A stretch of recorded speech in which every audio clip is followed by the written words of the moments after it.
Assalamualaikum warahmatullahi wabarakatuh. Perkenalkan, saya Dewi Nusdiani dari kelas 1D Program Studi Penjas NIM 2020 15 11 23 ingin menjawab soal UAS agama. Apa yang Anda ketahui tentang zakat? Zakat adalah sejumlah harta yang wajib dikeluarkan oleh umat muslim untuk diberikan kepada golongan yang berhak menerima, seperti fakir miskin dan semacamnya, sesuai dengan yang ditetapkan oleh syariah. Zakat termasuk rukun Islam yang keempat. Selain syahadat, sholat, puasa, dan haji, zakat merupakan kewajiban bagi seorang muslim yang mampu. Dari sisi bahasa, zakat memiliki arti bersih, suci, berkat, subur, dan berkembang. Jika seorang petani mendapatkan hasil panennya 1000 kilo padi, berapa zakat yang harus dikeluarkan? Jika menggunakan sawah tadah berapa? Jika menggunakan sawah irigasi berapa? Dalam hadis menjelaskan kalau tadah hujan 10%, kalau irigasi 5%. Hasil panen 1000 kilo dikali 5% sama dengan 50 kilo. Jika dirupiahkan, harga jual adalah 10.000 per kilo, maka 1000 kilo dikali 10.000 sama dengan 10 juta. 10 juta dikali 5% sama dengan 500.000. Maka zakat yang dikeluarkan adalah 50 kilo beras atau uang senilai 500.000. Itu untuk irigasi. Sedangkan untuk tadah hujan 10%. Hasil panen 1000 kg dikali 10% sama dengan 100 kilo. Jika harga jual beras adalah 10.000, maka 1000 kg dikali 10.000 adalah 10 juta. Maka zakat yang akan dikeluarkan adalah 100 kilo beras atau uang 1 juta. Hal-hal yang perlu dilakukan sebelum harta warisan dibagikan adalah menyelesaikan urusan jenazah, menyelesaikan hutang piutang almarhum, baik hutang kepada manusia atau hutang kepada Allah Shallallahu Alaihi Wasallam, membayar biaya pengobatan, perawatan, dan membayar pemakaman almarhum baik almarhumah, memenuhi wasiat sang mayit apabila semasa hidupnya pernah bernazar memisahkan harta bawaan dan harta gonogini. Jika seorang suami meninggalkan harta 100 juta, dia meninggalkan 1 orang istri dan 2 orang anak laki-laki dan 1 orang anak perempuan, beberapa pembagian harta masing-masing.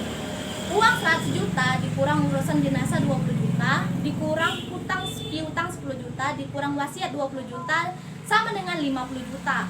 Pembagian istri 1/8 jadi 50 juta. Dibagi itulah pembagian untuk seorang istri 6.250.000. Setelah diambil istri, sisa harta 7/8 inilah yang kemudian dibagikan untuk anak-anaknya. 50 juta dikurang 6.250 sama dengan 43.750.000. Itulah bagi untuk anak-anak. Anak laki-laki bagiannya 2 kali lebih besar dari anak perempuan, sehingga perhitungannya menjadi 2 anak laki-laki, 1 anak perempuan jika dijumlahkan menjadi 5 bagian. Anak laki-laki mendapatkan bagian dari 7/8 harta yang ditinggalkan ayahnya. 2/5 dikali 43.750 sama dengan 17.500. Anak perempuan 1/5 bagian dari 7/8 harta yang ditinggalkan ayahnya. 1/5 dikali 43.750 sama dengan 8.750. Untuk itu istri mendapatkan 6.250.000. Untuk pembagian anak laki-laki mendapatkan uang 17.500, sedangkan anak perempuan 8.750.000. Apa yang Anda ketahui tentang akhlak kepada Allah, akhlak kepada sesama manusia, dan akhlak kepada alam semesta? Pengertian akhlak kepada Allah Subhanahu wa taala. Akhlak kepada Allah dapat diartikan sebagai sikap atau perbuatan yang seharusnya dilakukan oleh manusia sebagai makhluk Allah kepada Tuhan sebagai Al-Khaliq pencipta. Sehingga akhlak kepada Allah dapat diartikan segala sikap atau perbuatan manusia yang dilakukan tanpa dengan berpikir lagi atau spontan, dengan memang seharusnya ada pada diri manusia sebagai hamba kepada Allah Subhanahu wa taala sebagai Al-Khaliq. Umat Islam diwajibkan berakhlak baik kepada Allah Subhanahu wa taala dengan bertakwa kepadanya, Allah Subhanahu wa taala yang telah menjadikan umat Islam dengan sebutan sebagai umat terbaik. Khairul ummah. Akhlak kepada manusia merupakan sikap antara manusia dengan manusia yang lain dalam kehidupan Selain manusia berinteraksi kepada Tuhan, manusia juga saling berinteraksi sesama manusia, bahkan manusia dengan alam. Di sekolah, seorang mahasiswa berinteraksi dengan guru, teman, lingkungan sekolah. Akhlak kepada alam berarti tingkah laku kita kepada lingkungan sekitar. Bagaimana kita bisa menjaga apa yang ada di sekitar kita dengan baik, berupa hewan, tumbuh-tumbuhan, gunung, sungai, dan lain sebagainya. Apa yang Anda ketahui tentang takwa? Takwa adalah seorang yang taat kepada Allah Subhanahu wa taala azza wa jalla atas cahaya atau petunjuk dari Allah karena mengharapkan rahmatnya, dan ia meninggalkan maksiat karena takut akan siksaannya.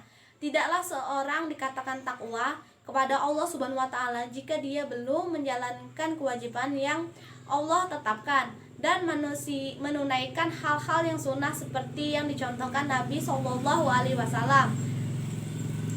Secara etimologi, takwa berasal dari kata waqo, wakia yang artinya menjaga diri, menghindari dan menjauhi. Sedangkan pengertian takwa secara terminologi, takwa adalah takut kepada Allah Subhanahu wa taala berdasarkan kesadaran dengan mengerjakan segala perintahnya dan menjauhi segala larang-larangannya, serta takut terjerumus dalam perbuatan dosa. Menuntut ilmu.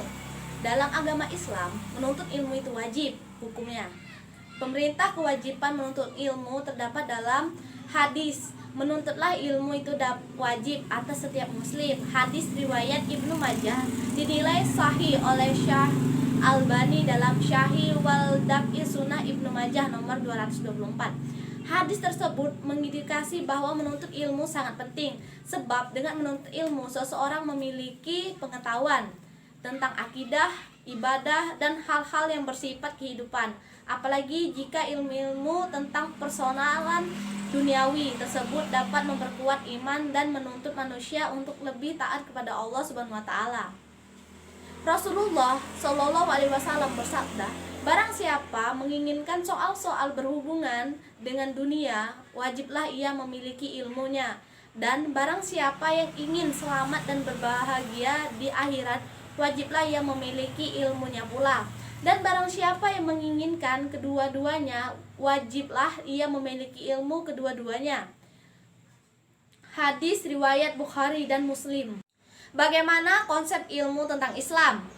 Konsep ilmu dalam Islam berimplikasi pada orientasi tujuan pendidikan Islam yang juga berbeda dengan orientasi tujuan pendidikan model Barat. Yang ini mewujudkan manusia-manusia yang beradab, yang mampu menempatkan sesuatu sesuai dengan martabat yang sebenarnya, menggunakan cara-cara yang benar untuk mencapai tujuan yang benar, dan memperjuangkan sesuatu yang mencapai tujuan yang benar. Konsep ilmu dalam Islam juga berorientasi pada kurikulum dan proses pembelajaran di kelas. Kurikulum pendidikan harus dikembangkan secara integral, tidak dikotomis, integral antara pengembangan ilmu fardhu ain dan fardhu kifayah. Sekaligus yang pelaksananya bisa bersifat dinamis. Dalam proses pembelajaran, adab-adab yang terkait dengan ilmu, adab hubungan guru dengan peserta didik dalam interaksi edukasi harus diimplementasikan.